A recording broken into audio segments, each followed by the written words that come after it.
what it costs. Yeah, I hit the ground and it go off. Yeah, hit the ground and it go off. Yeah, run it. Ooh, I really feel it's my time, think it's my year. Hey, good morning, everybody. Welcome to the morning show. Spencer Israel here with JC Parets and Steve Strazza. What's going on today? What's going on, chat? Ravi, Financial Freedom. That's a good name in the chat. What's up, Joe? What are we talking about? We're talking about kind of some of the same things, same ideas, at least we've been talking about for a little while here. We have some earnings to discuss. We got to talk about the banks. Banks are in focus. Industrials are in focus. Tech is in focus. Tech is always in focus. Come on. It's tech. It has to be in focus.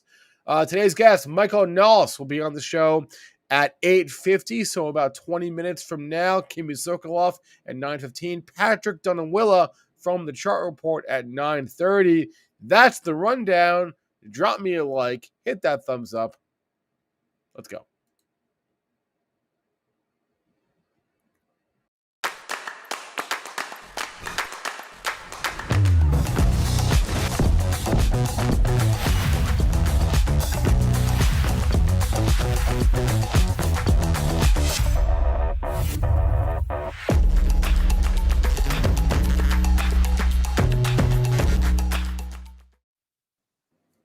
All right. Happy Tuesday.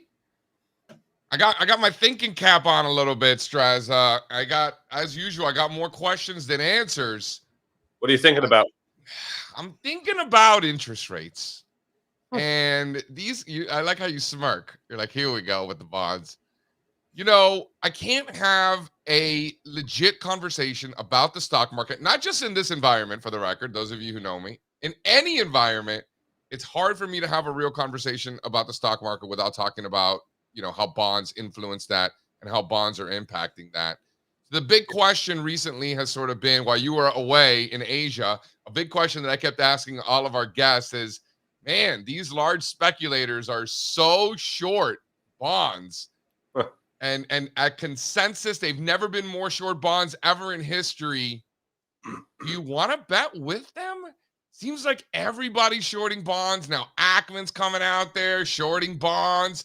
Everybody thinks interest rates are going higher, myself included. I mean, kind of. Like, I'm not like, I'm not shorting bonds. So I guess I'm not pounding the table on higher interest rates. But, with some energy exposure and this rotation into cyclicals, our philosophy has kind of been higher rates. I'm not so sure, Strazza. Am I overthinking it? I mean, I see what you're saying. You're looking at what bonds are doing coming in here today, right? No, not really. Why? Because bonds are up a little bit? I mean, whatever. Forget today. Just in general. Yeah, 10 years down a good bit here this morning. Look, everything on the charts suggests higher rates right now. I think even the German 30-year finally broke out. Like, all of these government yields, even over in developed Europe, they're in these ranges, just like we are here in the United States. And Europe has been leading for this entire cycle. And we're starting to see like range resolutions there just about. And if that starts to happen, I think the U.S. follows. But just like we talked about the other day, I still don't love the short bonds trade. So I don't know. This is what's on my mind. Why don't we do a little state of the markets now that we just dropped that bond question out there to the audience? What about you guys? You guys want to chime in on the chat?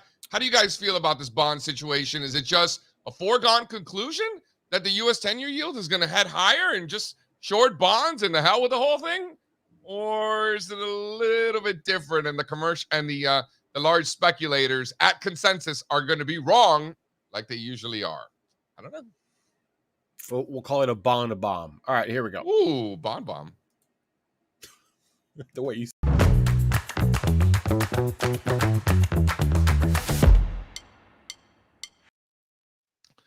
All right, well, here we little thing that we like to do here called State of the Markets. No big deal, where we discuss the state of the markets, right? Very, very clever of us there. Why don't you throw the first chart?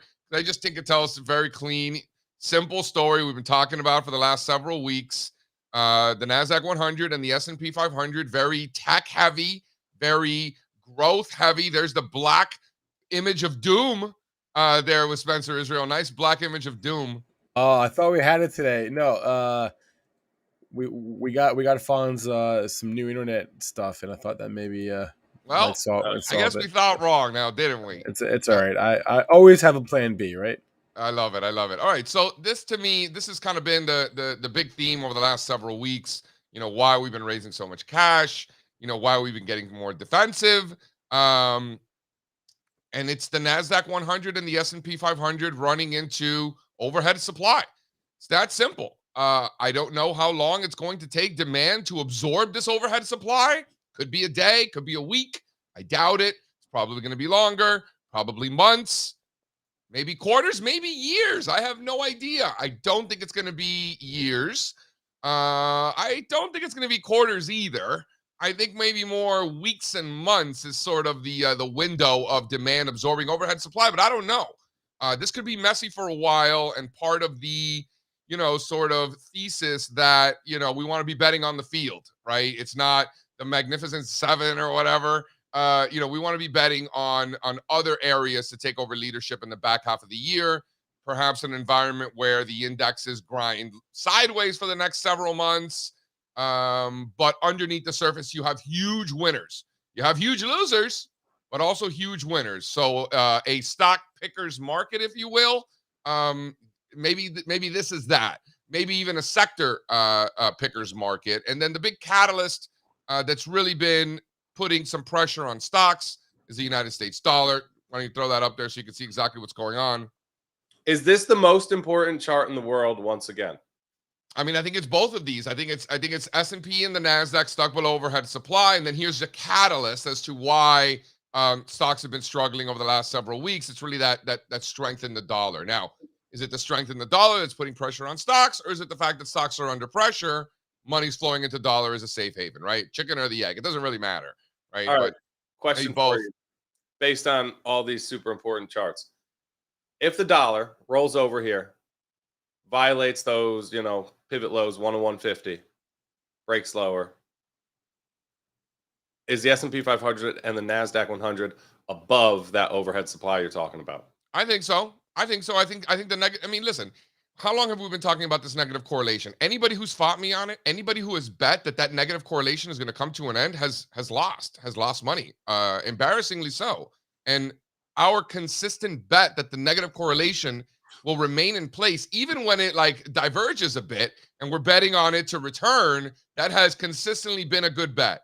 So why would we do anything else? The negative correlation is there, right? Yeah. So I think that if the dollar index is above 101, 101 and a half, that area, which it currently is, stocks are going to remain under pressure. I think the dollar needs to really severely roll over and start collapsing again for the major indexes to get going. And I really don't see that right now.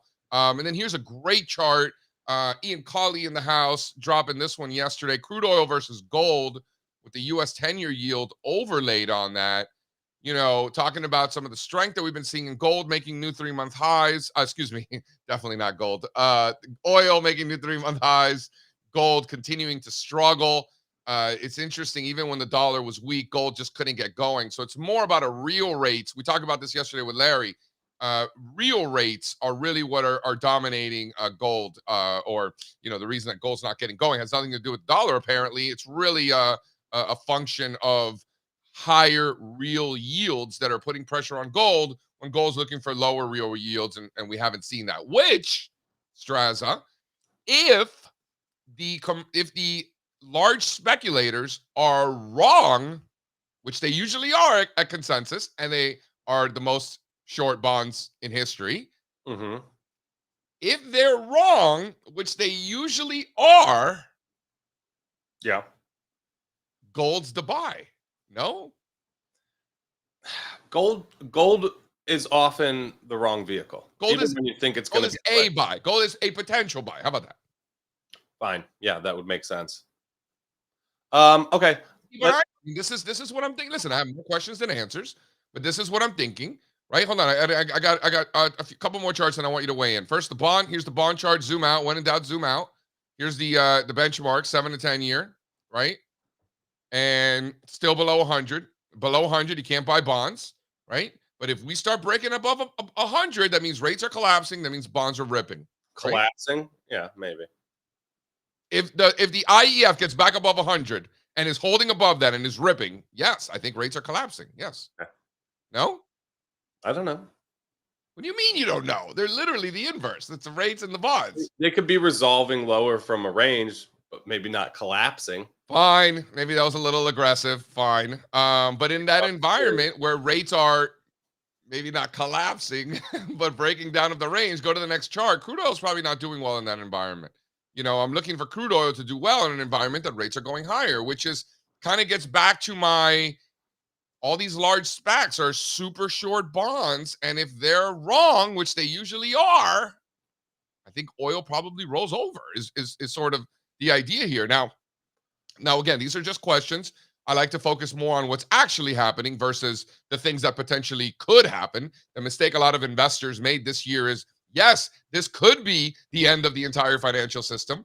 This could be the greatest recession ever. This could be a currency crisis. Yeah, all of those things are possible. Sure, I have no idea. But we did very well this year because instead of all of those possibilities, we were focused on what was actually happening. And none of those things have been happening, which is why we're so long and why things have been working out in our favor. However, right? I want to show this chart because this chart, you look at the XLE, look at the XLE IWF chart. For me, I look at this chart. It's the next one. I look at this chart and it's like, yeah, buy it. Let's go. Right? Really?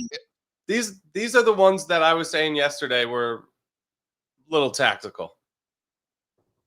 Yeah, I wouldn't say a little tactical. I would say it's exactly tactical. I would say this when you say tactical, this is what it is. No, not a little. There's nothing here yet to me. There's nothing here. Okay. I guess not. Fine, whatever. I mean, listen, this trade has been working for the last several weeks as money has rotated out of tech and growth. This ratio is outperforming. I mean, this is already working. What you're saying is you don't expect this to continue to work so well. No, I'm not saying that. In fact, I'm positioned in a way that I'll do well if these cyclical trades work, right? I've been adding exposure to these groups. So it's not too tactical for you then, clearly. I'm still long the other groups. Listen, right. I just broadened the exposure in my portfolio. Didn't necessarily overweight or underweight anything. All right, take a look at the last one. This one I thought was. Hold on. You want to talk about getting cute? Here. This is me getting cute. Do you think this whole rotational theme is kind of like too out there already? It's all everybody's talking about. No, I don't think so. What about this one? Too cute? I mean, I see you. Yeah. Communications has underperformed the entire time it's existed. This is the same trade. I don't like the ratio. Nobody is going to put this trade. I shouldn't say nobody's going to put this trade on. Forget putting this trade on being long communication, short technology. Yeah. I'm just talking philosophically. Just throwing this one throwing it into the middle, see what happens. Just here's some thoughts. This is further tech underperformance within the growth sphere. Maybe. Just saying. Throwing it out there. Just throwing it out there. All right, so these are my thoughts. This is the state of the market. And the state of the market, as far as I'm concerned, comes with a lot of questions. And these are some of the questions that I'm posing.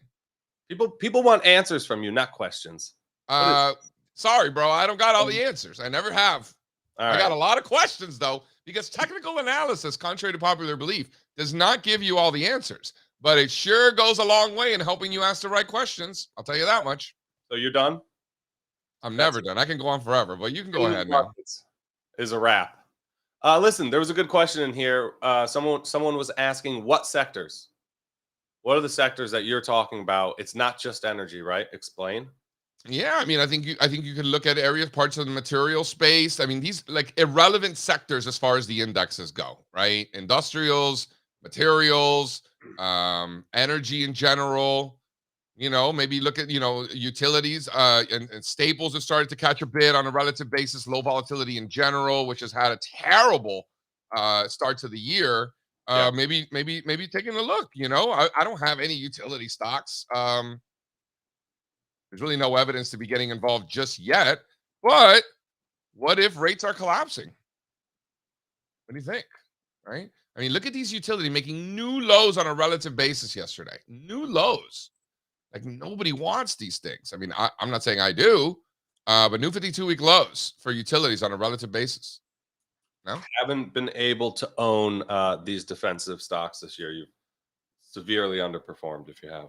yeah, but there's been no reason to, right? Low volatility, staples, utilities. There's no reason to own these things because stocks are on fire. You want to own these things when there's more a more defensive posture, which we could potentially be getting into. By the way, utilities on a relative basis, you know where they're back down to? They're back down to the late 2021 lows. If you look at staples on a relative basis, they literally peaked on like the first day of the year, or like the last day of last year. Yeah, it's just been straight down all year. Yeah, you're saying on a relative basis. Yeah, XLP. Well, remember when the rotation into growth started, it was like the first week of the year, right? And so there's no way these staples are going to keep up with that monster, And it's when the NASDAQ bottomed. Yeah, that makes sense, right? Doesn't that make sense? Yes, sir. Wait, question. What do you guys? What do you most commonly use as the denominator? IWV, which is the Russell 3000. We're not trying to trade these vehicles. We're just looking for the best representation of the entire market. A lot of times, I would say even better one could be like the Russell equal weight, EQAL. But you want the broadest measure to give you a nice representation of the whole. Listen, it depends on what you're trying to do. Generally speaking, I would agree with Strazza. Yes, but right. Again, it depends on what you're trying to do. I use a lot of different denominators because I'm trying to analyze different things. Yeah. I'm talking broadly when we're looking at trade ideas and we're just comparing the stock to the overall market. That's what I'm asking. Yeah. Okay, cool. I have a utilities chart that I want to show. Ooh, do it. Said no one ever. Spencer's like, do we really need to look at utilities? Spencer, when was the last time you traded a utility stock? Why are you even paying attention to these groups? Like, there's nothing to do here. There's other never. Why am I paying attention to these groups? Yeah, I'll show you why I'm paying attention to these groups. We should be doing deep dives into all the best groups that are catching that rotation, right? Why? Like, there's nothing to look at in staples or utilities. I'm telling you, look at slide one. Look at slide one. And I'm not saying that we need to flip the book in this chart, but like I said, I have more questions than answers. And look at slide one there and tell me that doesn't at least pique your interest. Like you just want to ignore this altogether. Chart, please. Chart, please. Okay, all right. We'll see. I get it. We'll see. Yeah, we'll see. That's it. That's all I'm saying. We'll see. And by the way, if interest rates are collapsing, then those fixed income investors that are not getting their yields in the bond market because interest rates are collapsing, where do you think they're going to go? And I think you're also like with maybe some other things that we're seeing, like stocks at overhead supply, right? The most offensive groups are running into supply. Maybe you do see some mean reversion in these defensive ratios. That's all I'm saying. That's all I'm saying. So listen, I don't own any utilities. I don't own any staples. I'm not short any technology, for the record. I don't own any, so I guess technically I am short. My point is, I think that this is worth monitoring. This is the state of the market. Spencer, tell Strazza. Tell them this is the state of the markets. All right. We got some feedback that I agreed with, that our conversations with our guests were often running long. They were bleeding into Kimmy's time. So let's space them out a little bit. So that's what we're going to do. Let's bring on our guest right now, actually, Michael Nels, and then we can actually, have a conversation and have some time between the segments. And he came prepared. He's got some charts. He came prepared today. So let's do this. Jay, we've been friends for a long time. Make the call. I mean, this is pretty professional, guys. Nice show you got going here.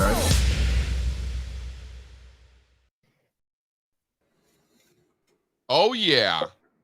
Guess who's back? Leading the league in facial hair. I'm back. Dude, you are abusing Spencer's half-ass beard right now. Like Spencer has Spencer has kind of like that Abraham Lincoln thing going. Nels just takes it to a whole nother level, man. It's very impressive. You just have to get past the homeless zone, right? He's nice and kept, and then there's like a homeless period, and then if you let it go after that, then it looks purposeful, right? So you just have to. How long does the homeless period? I started this during the pandemic, so 6 months plus. I figured I was locked away, so who cares? Have you trimmed it, or are you just letting it? Or are you just letting it go? I only trim it for special occasions like this one. So I did pretty myself up a little bit before this. Wow, special occasions. I like it. I like it. Appreciate it. Does it get warm up there by you ever, or is it just cold all year round? It gets warm. Are you in Nova Scotia? Is that where you I are? always have to do the math. That's where I am. We've had fires, we've had floods all in the last little bit. It's been fun. We caused that smoke in New York, so sorry for that. Thanks for that, by the way. Appreciate that. Yeah, they canceled my daughter's soccer practice because of you Canadians. Yeah, I'll take Strazza the daughter's went to my soccer daughter's package soccer practice last me. week. Yeah. Right. All right, All now right. let me ask you this. right. I am very, very curious as to your thoughts. I mean, you're Canadian, so obviously you have gold opinions. This thing just can't get going. Everybody thinks that rates are going higher, including me, for the record, right? Which is kind of makes me, when everybody around me agrees with me, it doesn't. I like it when everybody thinks I'm crazy. That's really when I like it, because that's usually when I'm onto something. But everybody seems to agree with me. And if rates are going higher, then this rotation into energy is probably going to do well. Gold's going to struggle, right?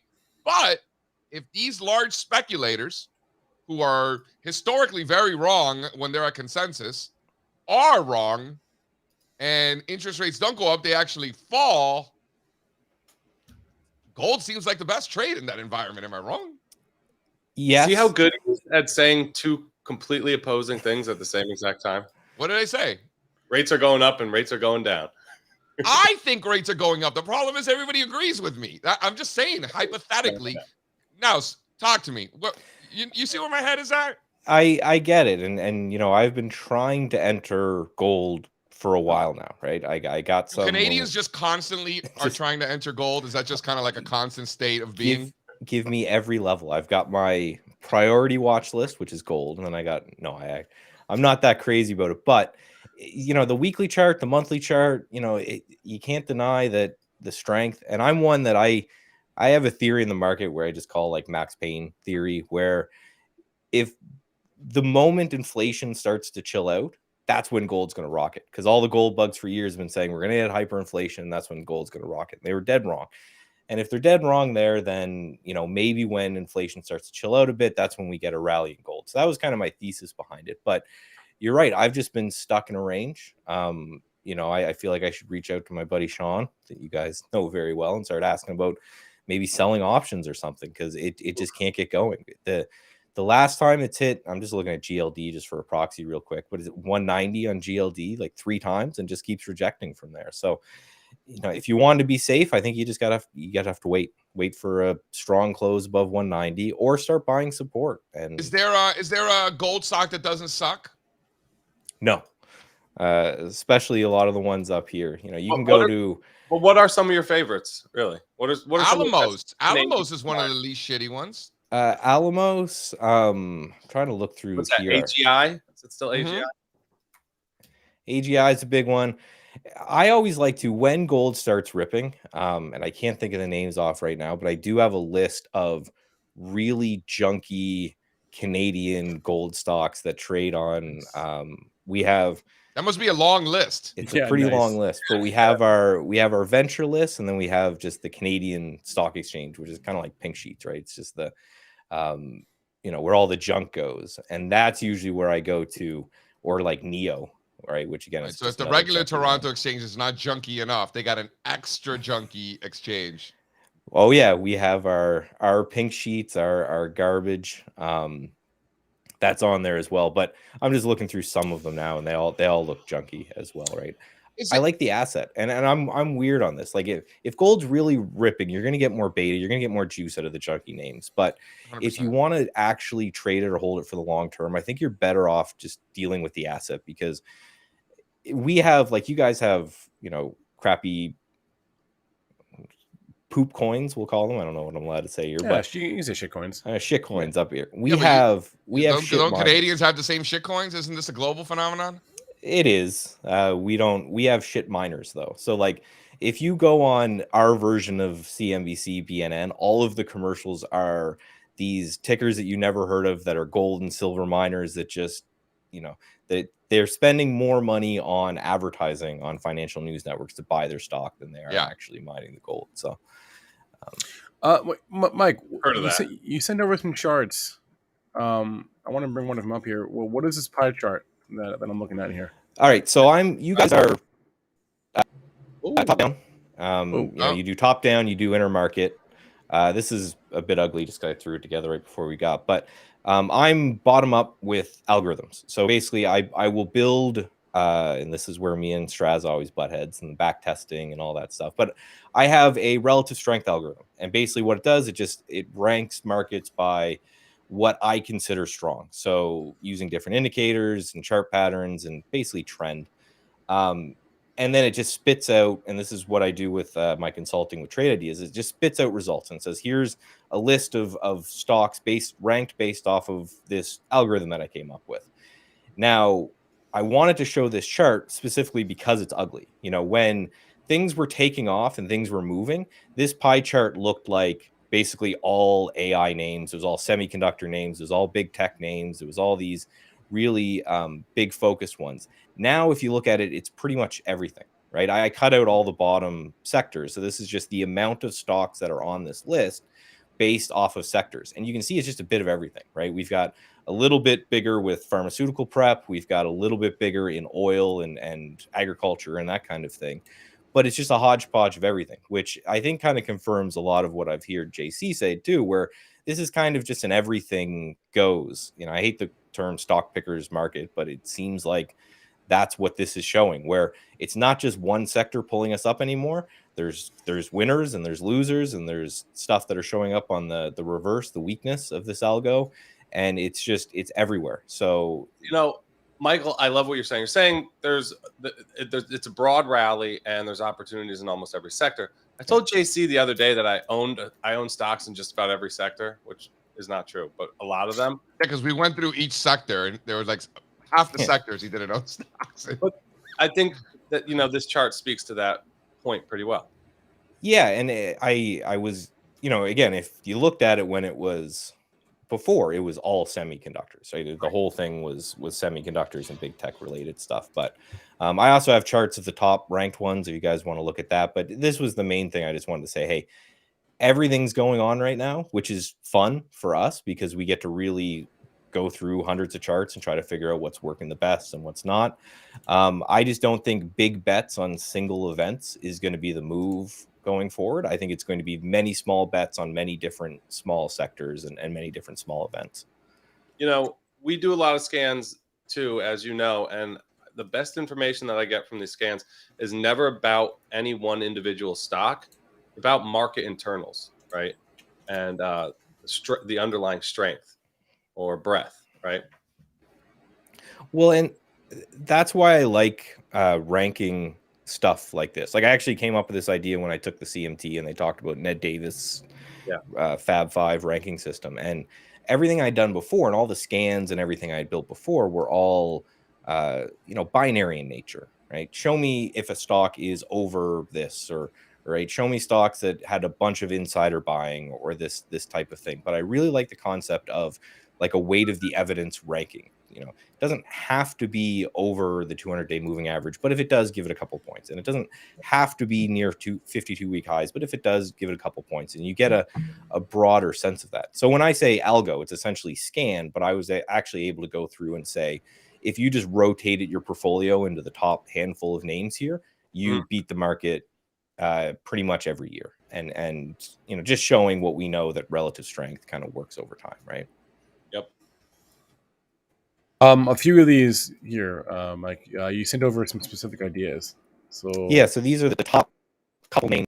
So I go through. There's 250 in the list at any given time, and I go through all of them every night. But I just brought, I think, the top 4 or something like that. So ABBV, this is in the pharmaceutical sector. Looks really nice here. I wish I had it lower. I'm long. AbbVie. Oh, yeah. I was talking about this one yesterday. I bought more yesterday. I have some nice P&L, so I added to, I'm much more interested in adding to winning positions than losing ones. The whole water your flowers, cut your weeds. Most people like to do the opposite, right? So this is one of those. So I'd add to it. I think it gets back to the top of the range. Might even break out, right? Nels? Well, again, just going based off the statistics, you're better holding this one than most other stocks in the underlying market. And we saw that there was a bit of heavy weighted in this relative strength algo on the pharmaceutical sector, so it makes sense that this is one of the nicest looking charts out there. So I just don't blindly follow whatever the top ones are. So I scan through them and I look for charts like this. This one looks great to me. You're right. I'd rather have your price than my price, but I think the top end of the range is a decent target. And then through that, I think you've got a pretty good potential home run shot on this kind of thing. KKR is insurance. Again, just a nice little base breakout on this one. There was a lot of insurance names in this as well. So KKR had earnings a couple days ago, I think, sometime this week. So Monday, it's just Tuesday. Geez, so yesterday, most likely, and broke through that and held above it on earnings. So I like KKR. Just for everyone knows, we're looking at a weekly chart. The small chart in the bottom we just call picture in picture charts. So that's a monthly chart. So it gives you a good long-term look at what's going on here, which is more of the same, just really strong name. Nice breakout on this one. So again, each one of these of the top couple names, they're all from different sectors, which again just confirms what you're talking about. And insurance, the insurance index is pushing up against new all-time highs. You guys see that? The IAK? KKR is an asset manager. I like Yeah, this. yeah. I like this company a lot. Not as big of a dividend, right, Spencer? Didn't we look at it as like Blackstone? Yeah, we did look at it. I don't know I don't remember exactly. like I'm these showing asset 16 cents in a dividend. as a way to play some rotation in the financials, though. Yeah, 1% yield. The asset managers are the strongest group with financials. I mean, if Like you what- include like CBOE and some of the others in there. ICE was, I don't think I put that chart on, but ICE was really high up on the list. Man, Interactive what a brokers. comeback ICE made last week. Look at that, man. Come on, Yeah. IBKR. That's what you need in that space. Yeah, it's almost as nice as CBOE. Yeah, right. How about Bitcoin? Mike, are you participating? Do you have an opinion? Do you trade any of these juicy Bitcoin or crypto stocks? I had a great trade in Mara. I think everyone did, over $11 or so, and then got out a little bit. I think the whole world was with me there for a bit. Yeah. But I'm in wait and see. It's funny. So I listen to you guys every morning when I'm at the gym. So I think later you guys go through the chart report, and I'm on there, and you'll kind of see my idea behind Bitcoin there. But it's basically just frustration. Okay. It's not doing anything. I know It's moving this morning, man. It's got my attention. That Mara trade worked out. I mean, it was one of the best trades I've ever put on in my life. And I got out like maybe 3 weeks ago or so. I was still at the beach. It was like Strazza was still away. And I've been monitoring this every day. I started dipping my toe in. I got out last week. I've been getting very cute, which I don't normally do. Strazza called me out on it at the golf course. He's like, man, you're getting very tactical with this. And I have been, because I want to be in size. And maybe this is it. Look at Bitcoin right now as we speak, trying to get back above those highs from last week. So clearly, Interesting. yeah, while you guys are talking, I was dropping some comments in the chat. We're going to have some charts here soon, but it sure looks to me that like Bitcoin could be shaking and baking here. You better get ready to get back in. I'm ready. I've been ready. Listen, I've been ready. Big wicks in those crypto miners. I think we were on the phone and you were like, oh, look, it finished way off the lows. Remember how happy I was last Friday? The marathon was getting the shit kicked out of it. I was like, thank God I'm not in this thing, right? Remember how happy I was? Listen, this could be like a delayed failed move. We've been talking about how a failed move would kick this thing off. Maybe this is it. I don't know. For me, I like to be more chill and sleep well at night. So wake me up when this breaks 32,000. I've 32. Yes. Okay. If you look at, I guess it's going to be different depending on exchange, but you've got the June 2022 highs. That was a little dead cat bounce we had in June that petered out at around 32. You've got the 21s, the June 21 lows. That's around 31, 32. I just need to see a break. And even, if you look at the top of the chart there, I'm a kind of a Dow purist in the closing prices. I do all my swing trading on the close. I do. What is the closing time for Bitcoin? Yeah, great question. 12 what is it? It's midnight UCT, isn't it? And that's the And where is this UCT? It's computer nerd time. So I don't know if you guys know this. I worked for a crypto miner. We were doing arbitrage, building arbitrage bots and all of this stuff way back in the day. Do all Canadians need to work for some kind of mining company? Well, exactly. It's cold. So, when it got, we were mining Ethereum. When it got too hot, you just open the barn doors. It was literally in a barn and we just wave in the cold. So it was fantastic. And we got cheap energy. So, they came up with UCT, and most places use it because it's just a universal time that a lot of technology and nerd stuff is built on. So for me, where is it? In the middle of the Pacific somewhere? The metaverse. There, yeah, it's in the metaverse.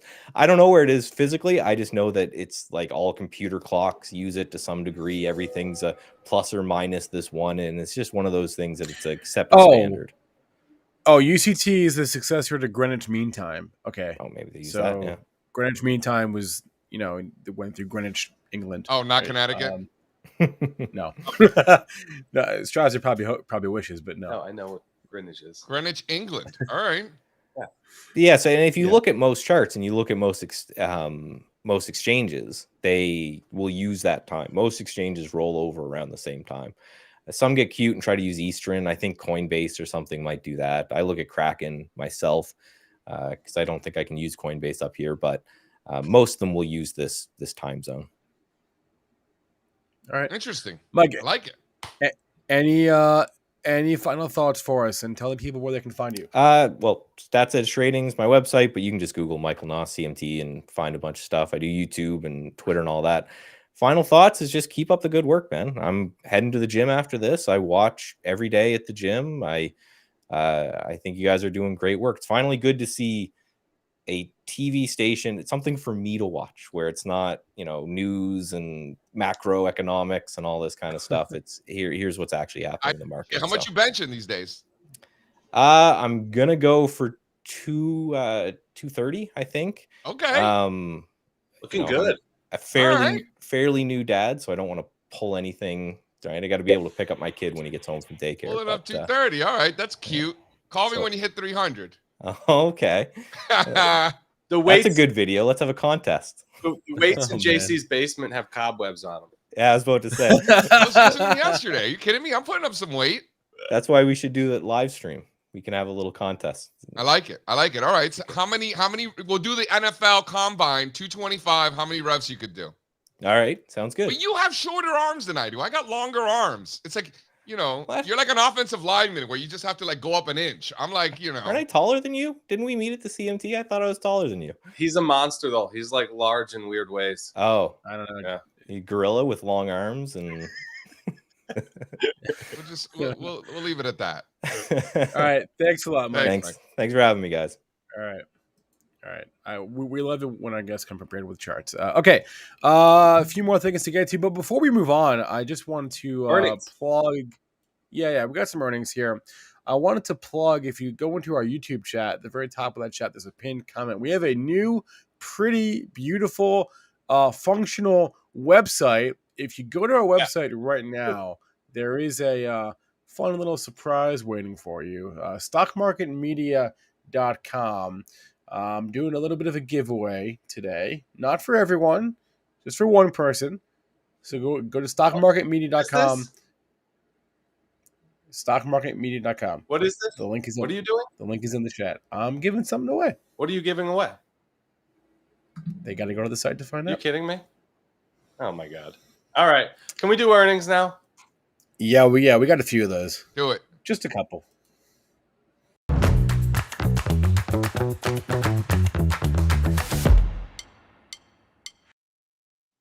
Anything good today? You want to start with the big boys like UPS, or do you want to start with the movers? UPS? Yeah, UPS. UPS. All right, we'll start with UPS. Top line beat. I'm sorry, top line miss, bottom line beat. Revenue. Oh, light revenue. Light revenue guidance. Short by about $3 billion. Let's get the chart up on the screen here. Who's this? Who's this? UPS. UPS. United Parcel Service. Yeah, that's it. That's the one. I'm waiting on the package from Thailand. Are you? Yeah. UPS, based out of Atlanta, Georgia. Didn't know that. Fun fact. I think it was Anyway, DH. White Guidance stock is down. Let me check. 3%. Is it? Yeah. Okay. Thank 6 you. points. It's in that range. No big deal. Yeah. What do you think about the price action here? It's in a range. It's messy. Ranges tend to be messy. You know, if volatility was higher, maybe you could sell the wings or something like that, but it's not. So you're not even getting paid for it. You know, kind of a do nothing. If volatility was higher, I'd maybe sell some puts, some downside puts, maybe something like that. You know, Right. I think you like transportation stocks. I think because of your background as like a Charlie Dow technician, you kind of have like a special place in your heart for these transportation stocks, but they're pretty boring, man. They don't do much for me. I feel like they're always in ranges. These railroads aren't reliable. You know, Old Dominion's great, but outside of that, I don't know. I've been liking Uber lately, but there's not much in this industry group. It's not so much that I like them to, you know, you make a good point that they have a special place in my heart, but less so from a trading perspective and more so from information. I mean, if you're an investor and you're ignoring the Dow Jones Transportation Average, like, you know, you're at a disadvantage. And I get that totally. Like the transportation average will be a special average forever because of they're all industrial stocks also. So industrial sector is also very important. So there's just a lot of elements of why these stocks are so relevant. Yeah. Who's Harvey and Mike? Harvey and Mike. JC and Strazza like Harvey and Mike. I don't know. I don't know who that is either. Let's move on to. Are we out of touch? Are we old? Are we out of touch Maybe. with the kids are watching these days? Eli Lilly, nice one, up 10% this morning. And we got to talk about Novo too after this. Sure, we can do that. Earnings beat, guidance raise. You love to see that. What's the stock doing? I'll tell you if it beat. Up 10%. Beat. That's a big beat. Nice beat. This stock, I mean, if you zoom out enough, it doesn't go down. It's been amazing. Wow. Best stock of the last 5 years, JC? Best stock? I mean, I haven't seen the math, but it's got to be in the conversation. This thing is an absolute beast. This one and Novo, for that matter. NVO. Punch that one up. When I say best stock, it's not necessarily the biggest return, right? Because could you have held it through the drawdowns? It's also least volatility. So I don't know. Look at Novo Nordisk. I Like, think that was probably the best stock. I wish Nels was still here because I could ask him about his back testing knowledge. Is that a Sharpe ratio? I think that's a Sharpe ratio. Right? How it includes it factors in volatility. Yeah. Yeah, that's what that is. You're not though. No, I don't not like back testing. I don't know what. Novo is up 13%, although I think it wasn't more because they announced they have this weight loss drug that I guess reduces heart cardiovascular events by 20%. So that's why it's gapping up to new all-time highs. This is a gap and potential go.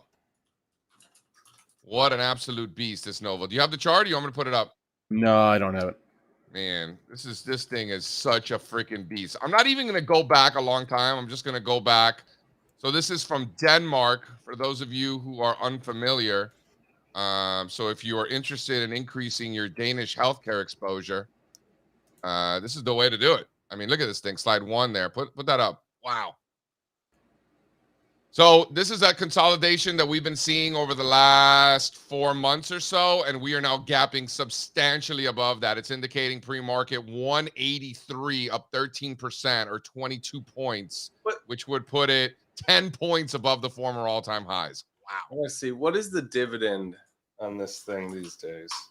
Whatever it is, it's a lower yield today. They all pay nice yields, these companies.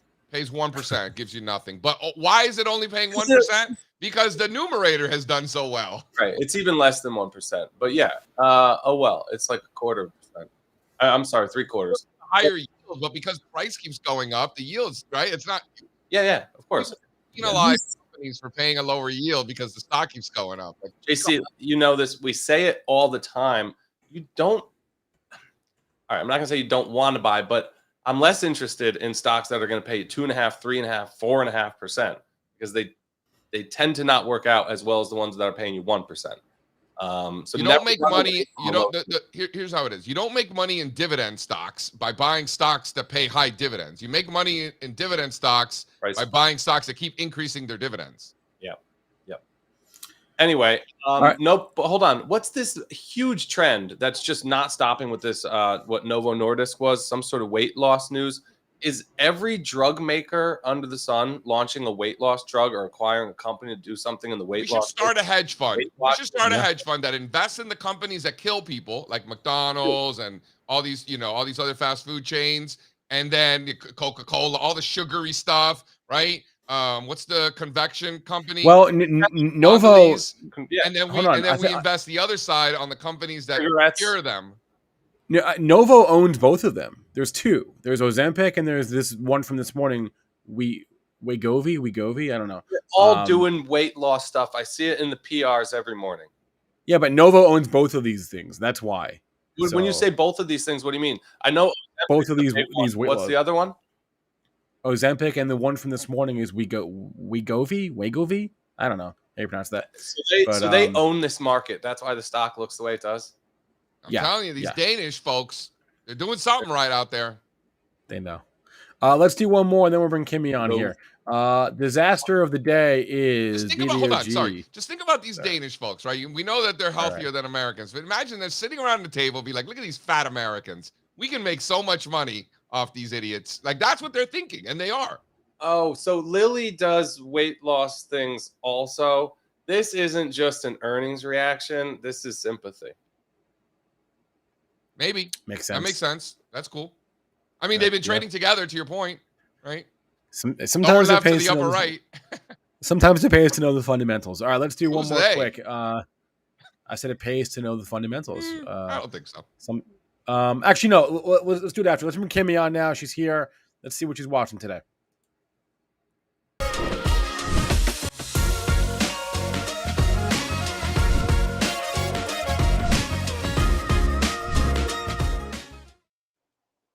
Kimmy, Hey, how's it what's going? going on with Eli Lilly? It's just going towards the upper right of your chart. Just another day. Is it up big? Yeah. Yeah. It's time to go All morning. these fat people skinnier drug stocks are just crushing it. Speaking of crushing it, Kimmy, 4 for 5 yesterday. Have a day. PayPal, Boeing, Unity, and Net, and then one loss on the Nvidia. 4 for 5, not too shabby. But today, you're looking at Morgan Stanley, shorting Morgan Stanley. Yesterday I shorted that Net and stuff like that I spoke about in the morning, right? And Morgan Stanley, I'm watching it. It's already gapping down, so I have to see how it handles the gap. What a pain, right? So I was watching it yesterday. It was like in between this little channel here, right? Between 89.90 and 88.80. Now it's below like 88.80, 88.60. I got to see if it stays below that and pushes lower down to like 86.90 or so. Keeps heading lower. We'll see what Moody's downgraded the banks, right? Certain banks. So we have to really see what goes on. Now Eli Lilly gapping up. I'll see how that handles that gap as well.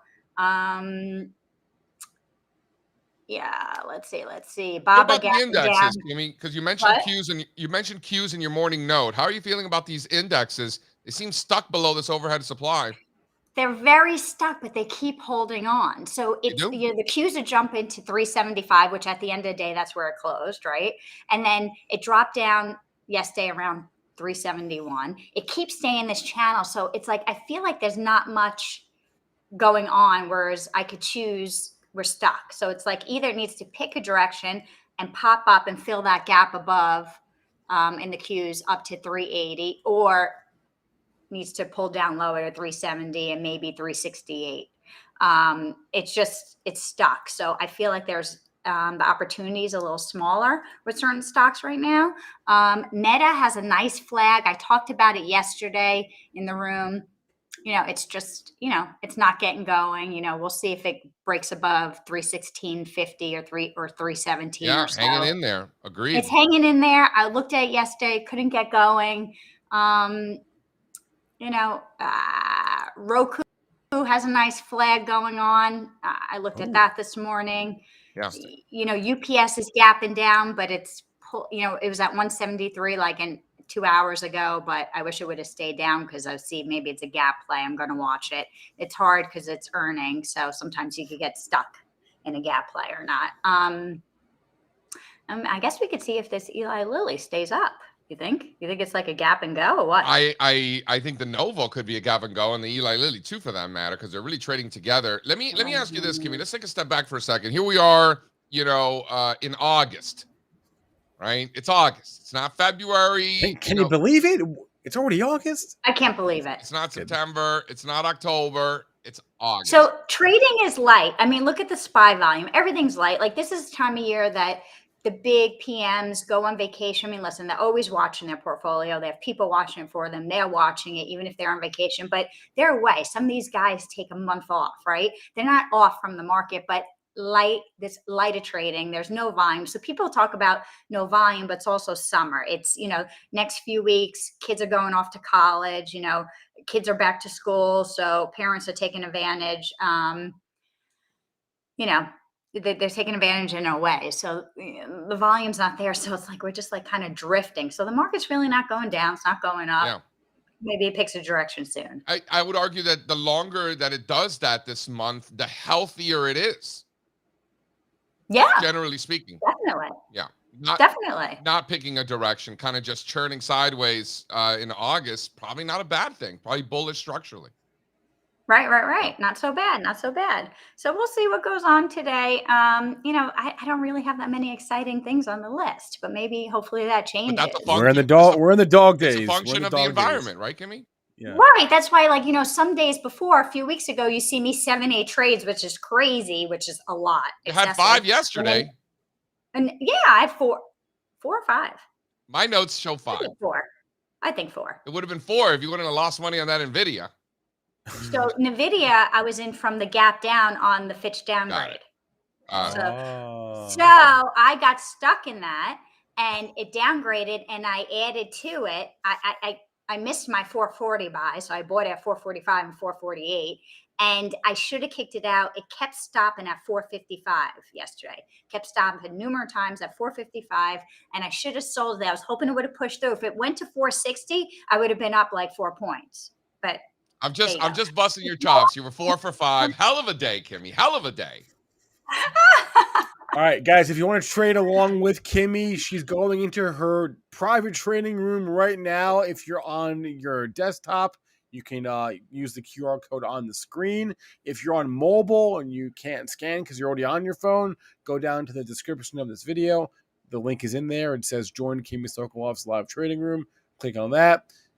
Kimmy. Have a good day, guys. Bye, See you Kimmy. later. Adios. Bye.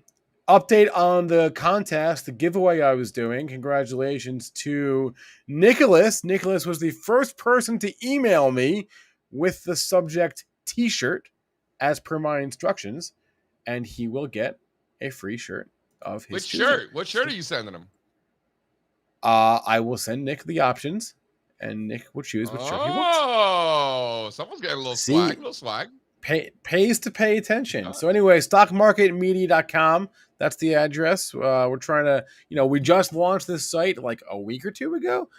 So trying to, tell the people, give the people what they want. Okay, back to the earnings here. Disaster stock of the day is, do I have it up on the screen? I do. Datadog. So you can't see the pre-market chart on that, but its stock is down 20%. Actually, I think it was down more than that at one point.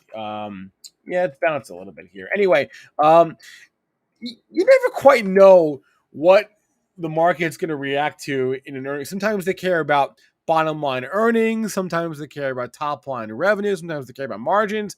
In this case, it appears to be the revenue because they guided lower revenue for the upcoming quarter and for the entire fiscal year.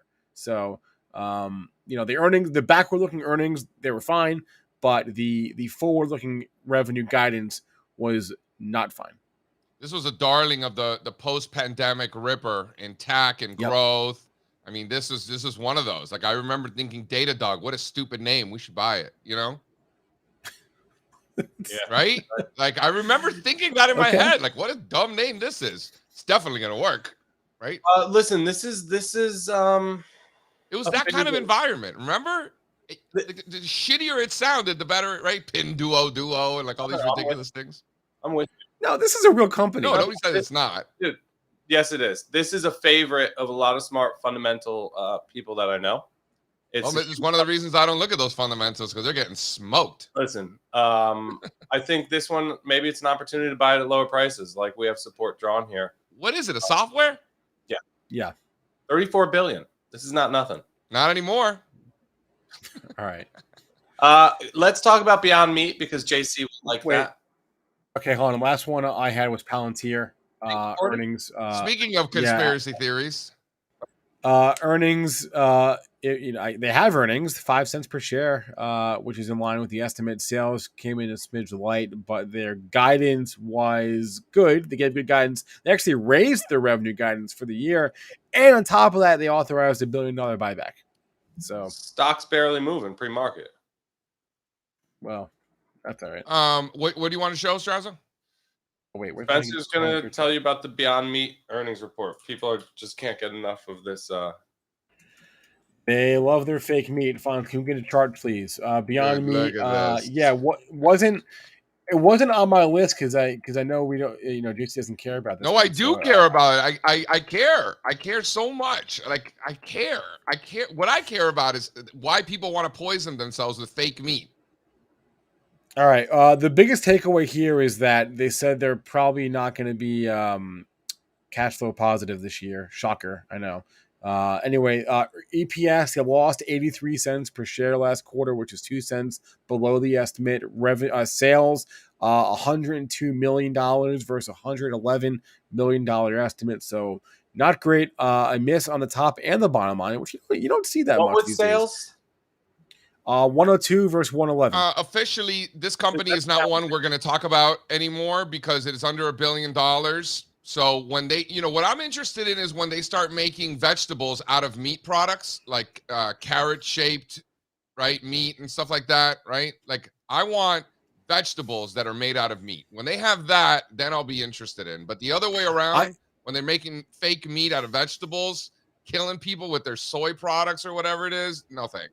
I thought Beyond Meat, like the bull case, as I understood it to be, was B2B, was restaurants, right? That's what I thought it was going to be. No, man, this is like an ESG. It's another one of those scams for people that are bad at. No, yeah.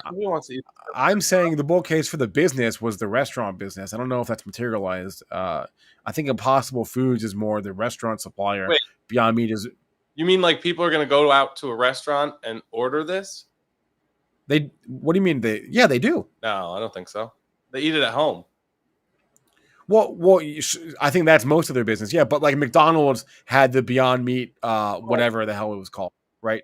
So I thought like all these like fast foods or whatever would just license Beyond Meat products for their menus. I don't know. Pull up to a McDonald's drive-through window, you're prepared to hate yourself. Yes, it's true. I just throw up slide one though. Let's talk about this. Their business, I mean, seriously, the fundamentals of their business have been deteriorating now for years. So I think this was a big fad. It came in hot.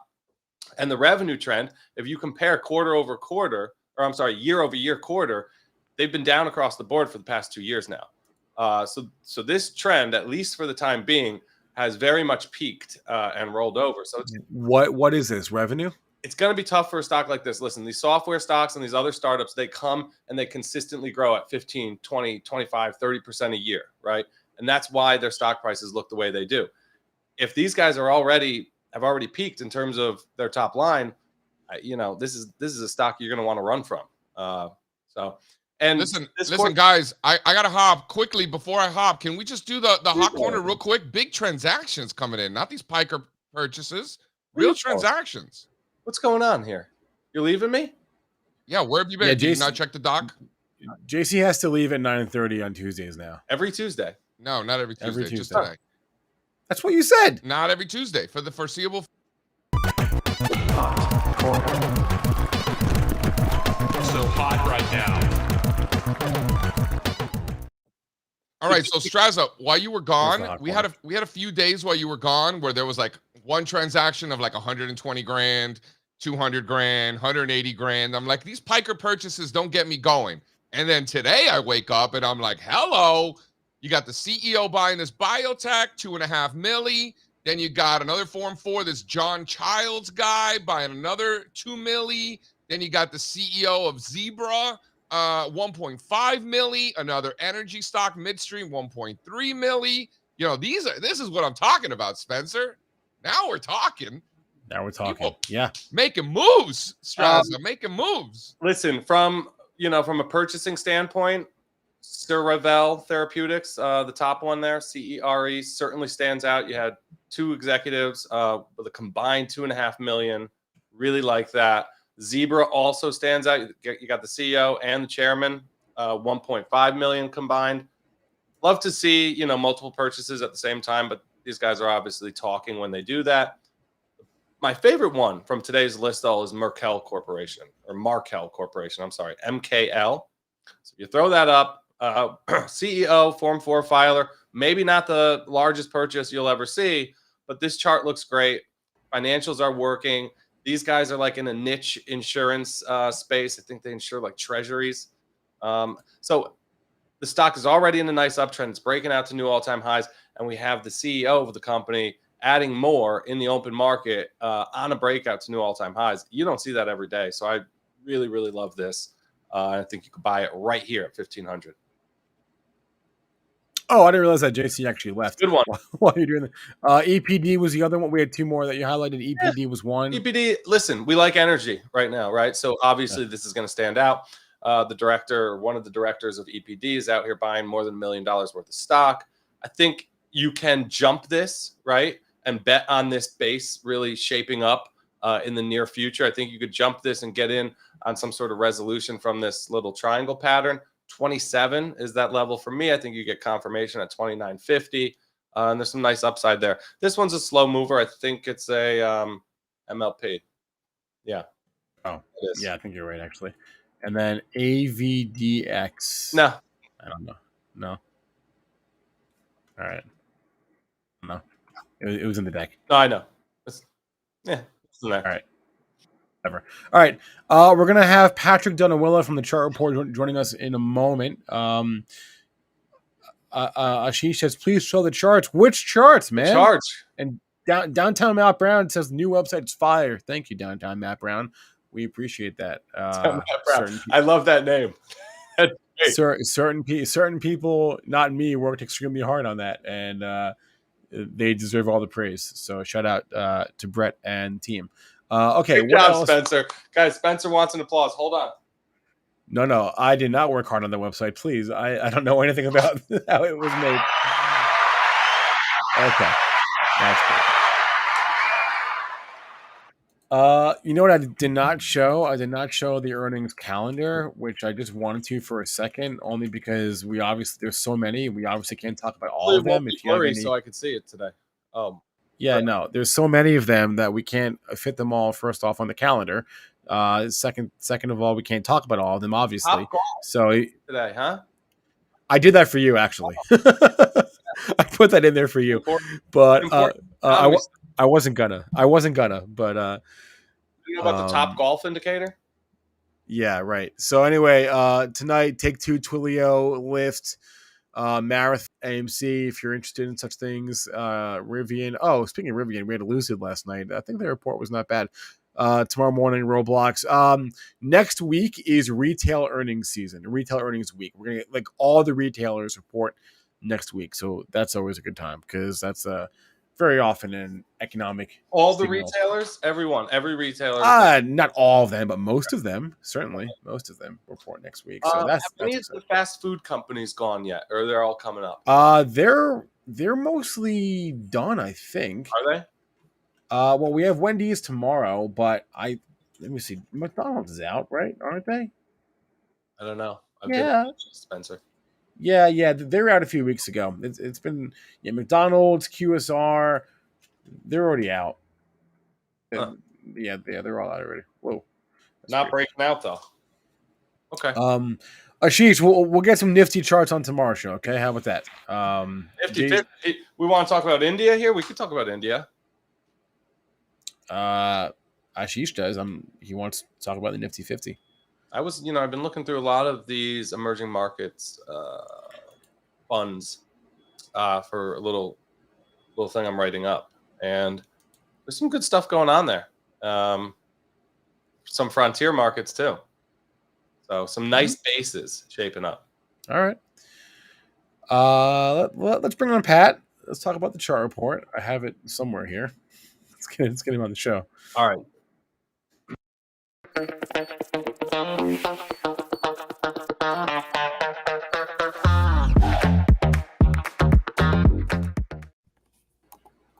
Hey, What up? good morning. How you doing? Doing fine. A How little are bit of things out? weakness to start the day, huh? I'm sorry. There's weakness. Is that what you said? A little bit. Let's see. Down. Yeah. You're right. My screen's got mostly red on it. Holy, I didn't even notice. Yeah, Russell's down over 1%. Yeah. I mean, Apple is holding court here. Apple and biotech and / healthcare. That's all. Thank you very much, Novo, Nordisk, and Eli Lilly for that, and Bitcoin for that matter. So yeah, healthcare, Bitcoin, Apple. Everything else is on my screen at least is in the red. So one of those. But at least there's Apple, right? We'll always have Apple. I mean, it really is at a pretty key level there. You know, broke out from that 180-ish level in about June, and I think it ran just like 7% or so. I'd have to check exactly, but not very much. And here you get that retest. So if it doesn't hold that 180 level, it kind of looks like a failed breakout. Microsoft already looks kind of like a failed breakout. You know, those are the two largest tech stocks and two largest stocks in the entire S&P and NASDAQ. So those two definitely at an important spot. Equally, healthcare is positive also, Spencer. So I don't have that on my screen. So it's thank you, Novo Nordisk and Lilly. Then it's thank you for dragging up the whole sector. So it's all getting a bid today, huh? Yeah. I mean, hey, when in Rome, right? Pat, let's bring up this chart of the day here from the chart report. This is from Christian Falmer, who I am a huge fan of. Yeah. Need to get him on the show. I would love to get him on the show one day. He's great. And this is just XLC versus tech, which actually I think we had this chart. Yeah, and so it actually goes along with what we were just talking about very well. You know, as Apple and Microsoft correct, they were due to do so. They both broke out kind of at a similar time and have been going to all-time highs for the last pretty much since June and July. And if they are going to correct, which eventually they had to, the best scenario you could see is some other mega caps stepping up and kind of taking over. And that's what's gone on with Meta and Google. You see the communication sector, I think actually 2 weeks ago, it took the lead from tech as far as year to date. And I know year to date is kind of arbitrary start time, but it still is kind of a milestone in the fact that you're seeing this kind of push from the communication sector. You know, there's been so much talk about tech, but sometimes tech gets talked about in this broad sense and all the FANG names get roped in there when, you know, you have Amazon in the discretionary sector, you have Meta and Google and communications. So you're seeing kind of rotation. I called it within the mega caps. You know, there was a lot of people calling for a rotation out of mega caps, but you're seeing the baton get passed between them. And I think that's really, really constructive. If the mega caps were going to correct, this is the type of action that you need to see. You need to see the other ones step up to the plate. So you're saying we're getting rotation into mega caps, just in other sectors? Yes, like basically rotation within the mega caps. You know what I mean? And we've seen that time and time again where, you know, two of them will take the lead and then they'll take a break, and then you'll have a Tesla, a crazy move from Tesla, or a crazy move from Amazon or Netflix even. I know Netflix, Steve, you and I have talked about this. Netflix is considerably smaller than all the others. I'd have to check, but when you're comparing these mega caps, it's amazing how different those sizes are, you know, even within them, right? I just pulled up like my KPI platform here, and I'm looking at the segment revenue of all of Apple's different departments, and then compared with Netflix's total revenue. And I'm not I've great. seen that before, where like their AirPod business is bigger than the entire Netflix. It wasn't the past quarter, but yeah, that's been the case pretty much. Everything is bigger. So Yeah, that's truly massive. Guys, look at this. Are we ready to talk about stocks? Sure, I could. I just want to say I love the quote of the day, though. I mean, oh yeah, you like that? That was good stuff, man.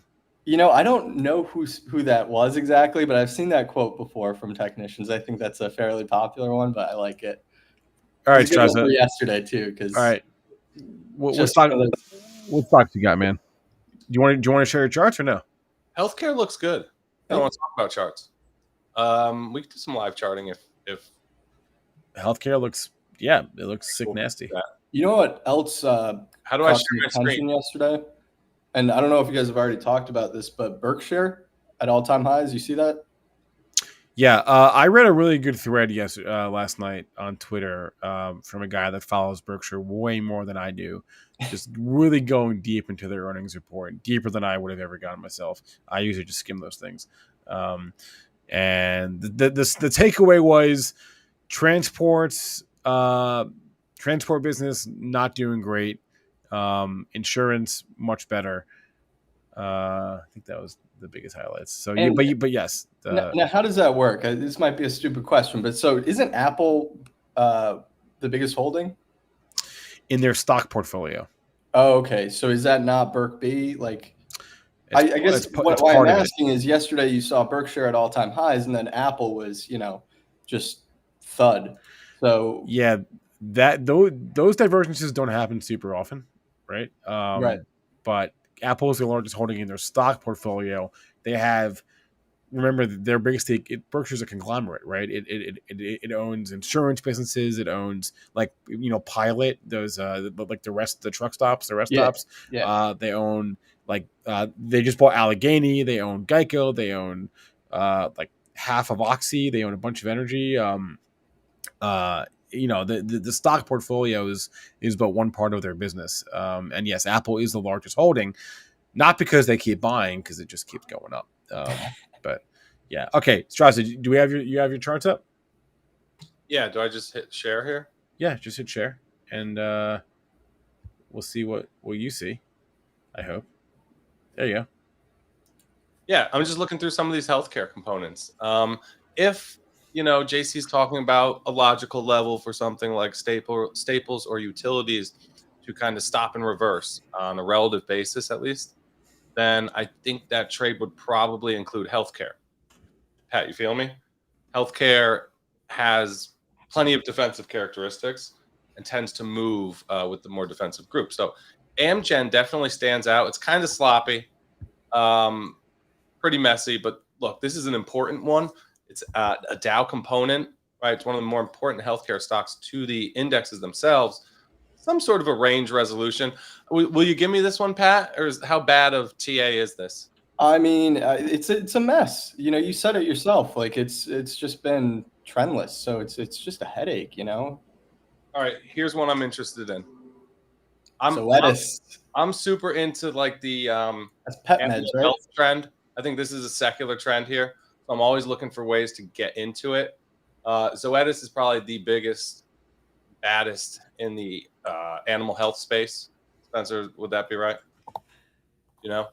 They're the only ones that I can think of, honestly. So. Industry leader. Yes. Others, yeah. I think it's IDEX Labs is the other big one. IDXX. Okay. Sure, maybe. Yeah. Nice base. You can play this in a number of different ways. The fibs don't really line up, so get rid of them. They're not helping. Maybe something like this.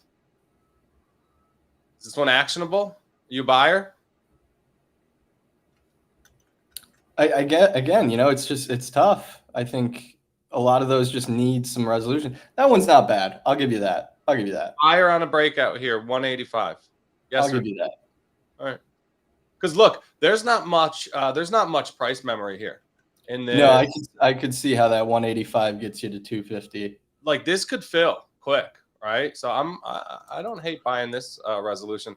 Actually, I'm interested. I might even do it later today. Let's hold the phone. Wait, Kimmy just shorted Eli Lilly at 524. Look at her. Look at her. Look at her go. Absolute gangster. Look at this. We're over here talking about how it's one of the best stocks in the market. Look at her go. Yeah. She's just showing off now.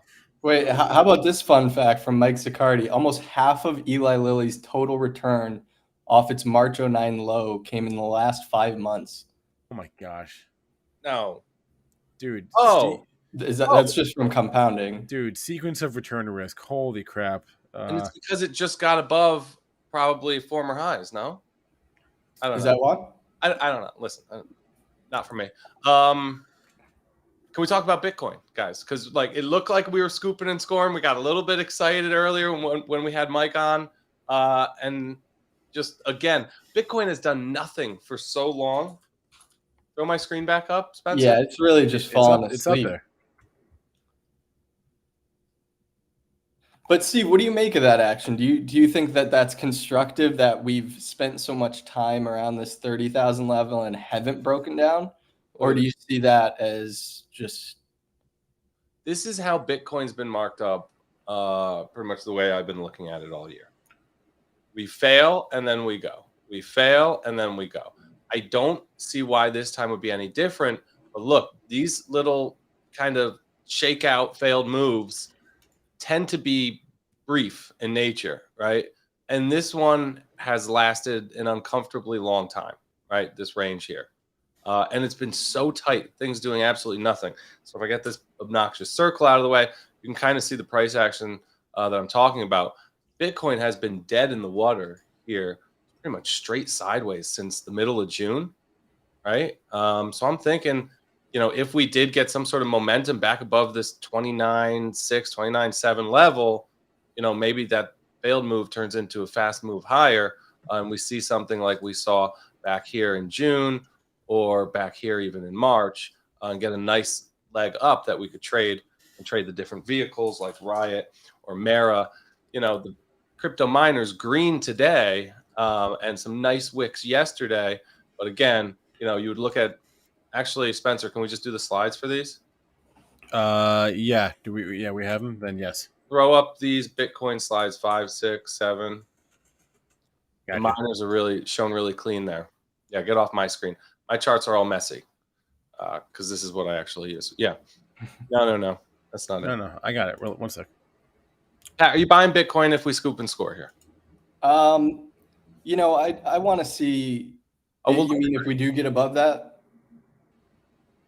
I think you made a really good point there. How a lot of these big moves this year have started with those failed breakdowns after a real quiet period. But you know, it's until we get that move, it's tough. You're not miners? No miner exposure?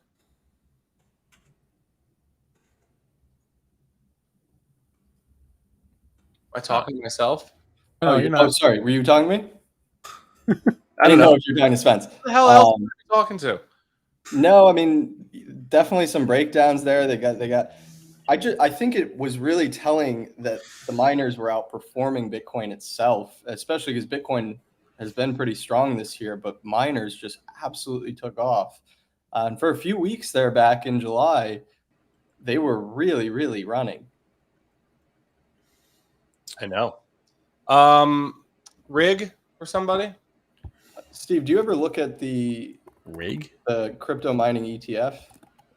What is that again, Pat? WGMI. Yeah, we're all gonna make it. Yeah, so that one was breaking out above those August highs, and then that breakout's kind of failing. So I think that's kind of what I'm looking at for the miners, just seeing that level reclaimed, but so far we're not. Here, you want me to throw it up? Throw my screen back up, Spencer. So, Pat, what are you talking about in WGMI? I have it here. You see those August highs there. Oh, yeah. Okay. That breakout a couple weeks ago, that was really bullish, but then you see how it's just kind of, maybe you could call it a retest, but I think that's a failure right now. So Pat makes a great point. He wants to see this base complete, and that probably happens at the August highs. If you look at the miners individually, like Riot and Mara, you can make the argument something like Riot has already completed. It's above those August highs, but Mara still has some work to do and looks a lot more like that. What about the hut? Let's take a look at the hut. I don't know. Like when you have such a sharp kind of overshoot and clear false start at those August highs, I've been drawing right through it. How's this TA? There you go. No, I'm serious. I mean, what do you think? And what do you do in a situation like that? I have several touches at this level where I have the support and resistance drawn, and I have no touches here. I think, as a trader, it depends on how picky you want to be. If you want to be patient and risk the chance of not getting the opportunity, not getting the entry, then you wait for the second level. Yep. Right. And if you're greedy and anxious, you could jump the gun. So here's Rig. I know we had a question in the chat about Transocean Limited. Look, you're asking the right questions because this is the industry group. This is the kind of stock I think you want to be in right now to express a bullish thesis on energy. Rig is going to give you a whole lot of juice, right? It's in the oil field services space. Even draw like a crazy trend line here. How's that, TA, Pat? I like trend lines. You guys are always giving them crap, but badass trend. That's a 15-year trend. That's a badass trend line. Look, the long-term moving averages have flattened out and curled higher. This is super long. You know what I would check for though, Steve? Is there a little bearish momentum divergence between those two highs, all the way to the right? I'm sure there's some sort of a bearish momentum divergence. Yeah, look, right here. Yeah. This is the weekly though. What do you make of that? Very little. Here's the daily. You wouldn't argue that because the divergence is present in the weekly, it's even more dominant? I would argue that this 780, 750, 780 area is so important from a polarity perspective that I don't even want this momentum indicator on my chart. Yeah, and we ran a quote in quote of the day, or for quote of the day. It was divergences are like laxatives. You never know if one is enough or two is too many. Like, point is, like, these things can diverge for a while, and usually you do see that where you'll have a little bit of a bearish momentum divergence when momentum's in a bullish range, and then it'll correct itself. You'll see new highs, and RSI will also hit new highs and confirm. I always learn something new about what tools I like the most during every cycle. To use them, right? Yeah, right. So, during the COVID cycle, it was like JC and I were both just like, God, relative strength is just even better than we thought. And candlesticks. You remember you were a big candlestick guy during the COVID sell-off. You were calling me at the March low. You were like, hey, you see that hammer? Yeah, that was a big one, right? And look, the candlestick. Tweezers? I've been talking about the candlestick from October 13th of last year, all over Asia last month. That was a weird candle. I remember you also calling me on the CPI day. So you always get, listen, the tool I learned the most about during the last cycle, though, was, God, these momentum divergences can be tricky. Like, if you looked at some of those bases that were forming, momentum was diverging for like 12 months on some of these stocks. You can go back and look at them. And it just never really mattered until the base completed and price confirmed it. And when you look at the weekly RSI 14, I mean, you really have to have a long-term outlook to give any credence to any sort of like momentum divergence, because those can take years to confirm momentum divergence on a weekly or monthly chart. So there's just not much. Oh, that's a good point. That's a really good point. Okay. Yeah, I see what you're saying. Pat, hey, I got kind of an unrelated thing for you, but I want to get your opinion on it. Yes, Steve, it's very nice. What's up, Pat? Rose gold. So last week was the second best week for the VIX, right? Yeah. Since the market peaked. So all throughout the bear market last year, everyone was waiting for this vol spike. The VIX shot up 28% last week. The S&P was down 2%. That's all it took to spike the VIX 28%.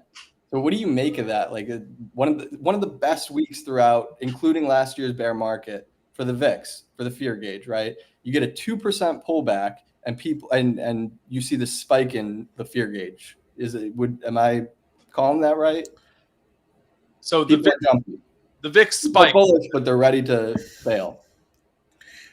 Wait, when do we get one of those triple or quadruple leveraged VIX vehicles back that blew up? Oh, the XIV, the XIV. What is the sentiment read when we get that again? Rest in peace. Right. Rest in peace to the XIV. Yeah. And then, so even though it was the second best week, shot up 28%. At 17, I don't even think we saw 17 all last year. So it's like it shot up to levels not seen, Wait, I have a question though. I never look at the VIX. Wait. To be honest. You got me pulling up a VIX chart. Do we say that the VIX spiked because the S&Ps went down, or the other way around? Like which is the leader there? No. Well, it's literally the price action in the S&P literally drives price action in the VIX, right? So yes, so the S&P went down, causing the VIX to spike. So Pat, but I mean, how many worse weeks did we see last year where the S&P dropped way more than 2% like it did last week, and VIX didn't shoot up that much? Yeah, but isn't the VIX just always a product of like the recent price isn't it the price of puts, Patrick? You have your CMT. It's the price of puts, right? Correct. On the S&P 500 index. Yes, Steve, you're right. No, but my point was the VIX is a product of the recent environment, right? So if the recent environment has been super quiet and not volatile, then any spike at all, right, or drop at all will cause a spike. Right. I guess that's what I'm saying is I think it's very telling that you see just a tiny little pullback and then massive spike. But like a 2% drop in April 2020 wouldn't have caused a spike like this, right? Because the market was way crazier then. So well, it depends, right? Because what's happening at the S&P 500 index level could be different from what's happening in the derivatives market for the S&P 500. In other words, it's measuring the cost of betting against the stock market, right? So that cost could be higher, even though it's not yet reflected in price. Simply, it's just reflected by a higher options premium for those puts. Yeah. And so, a little fun fact for you at home. So there's a little trick. If you take the VIX and divide it by 16, so the current VIX at any given point, you divide it by 16, you get the expected move in the S&P 500. And that makes sense. Right now, it's right around, what, 17, 16? What's it at now? Yeah, 17. So divide that by 16, roughly 1%. That's about what we've been seeing. You have VIX. I didn't know that. That's implying a 2% move. 1750 divided by 16.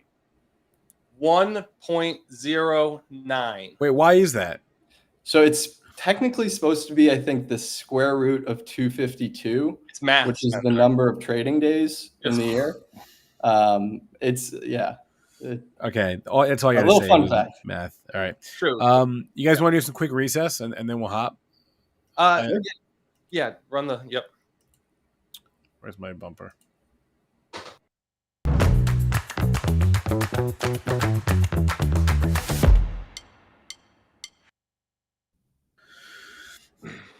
I actually don't have anything for recess today. So neither of you did. We're always on recess. Have you seen this show, Suits? That's what they're referencing in the chat. No, I have not. Do we need to watch this show? Do I need to watch this show? Apparently, it's a good show. Yeah. Who's on it? I heard it's inappropriate. I don't know. I don't know any of those actors or actresses. I don't know. What's going on in Hollywood? Is it true? Like we're not gonna be able to watch Netflix anymore if they don't figure this out? Writer's strike, man. Well, there's a 2 strikes. There's about to be like a third because I saw that. Wait, so what are they mad about though, Spencer? That AI is going to take their jobs just like it's going to take everybody else's jobs? It's multifaceted. That's part of it. That's a big part. But the other part is that the streaming platforms just they have no transparency they offer no transparency into their viewership numbers. So when they send out residual checks for like a nickel, people are like, how do I know? Like how do I know like this is what I get? And also they're known for sending very small residual checks. And also the streaming companies have sort of changed the model, whereas network TV would have a 24 episode season, and if you're a writer, at least you're employed for maybe 8-10 months out of the year. Now you're employed for 8 weeks out of the year, and you do an 8 episode season, and that's that. And so there's way less job security for the writers. and streamers have kind of came in and messed with the Hollywood model, and that plus AI is why there are strikes.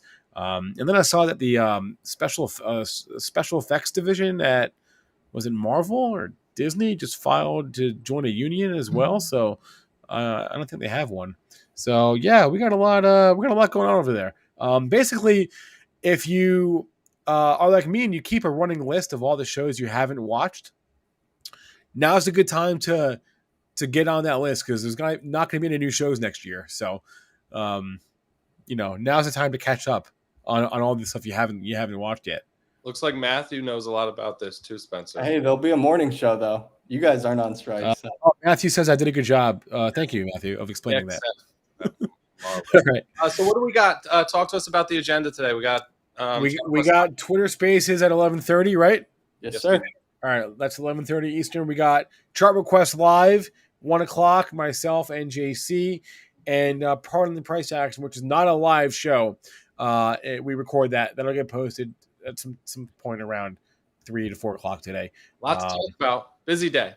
Yeah. Hey, busy Spencer, day. I got something for recess. You've been reading about this whole supercomputer thing. What is this? Oh God. Oh man, dude, the superconductor. What is all this, dude? I am not. Is this the new 3D printing? Is this? No, I don't think so. But I'm not going to pretend I really know what it is. We were talking to someone yesterday that was explaining sort of that this has sort of been like the holy grail. A room temperature superconductor is kind of like the holy grail of energy studies, science, so to speak, and it's never been done before. Apparently, these guys in South Korea say they've done it. I don't know if no one's sure if they actually have yet, but it hasn't been disproven. They published a paper about it, so I think there is a betting market on this right now. I think it's like 45%. Are there any like stocks that are flying as a result of it? Like, yeah, there is one. There is one stock that has superconductor in the name. Oh, of course. Yeah. The AI revolution, which is real, and we'll find out just how real, right, when we're able to look back decades from now, is ushering in a whole wave of ridiculous technological innovations or promises thereof. And I think that's normal, right? This is just cycle stuff, but you're going to get all sorts of craziness and people saying that they're building certain things around the AI technologies. I got your ticker. AMSC, American Superconductor Corporation. Yeah, great name. Yeah, checks all the boxes. Checks all the boxes. All right. Yep. There it is. That's a wrap. Everyone smash the like. Check out our website, stockmarketmedia.com. Follow us on all the socials. Thanks to our guest today, Michael Nels. Thanks to Kimmy. Thanks to Pat, JC, Strazza, myself. Thanks to everyone in the chat. As always, it's been a pleasure. Go make some money. See you guys later. This American whatever semiconductor super stock is down like 60% in the last week. What's it up year to date though, Steve? Peace. Run it.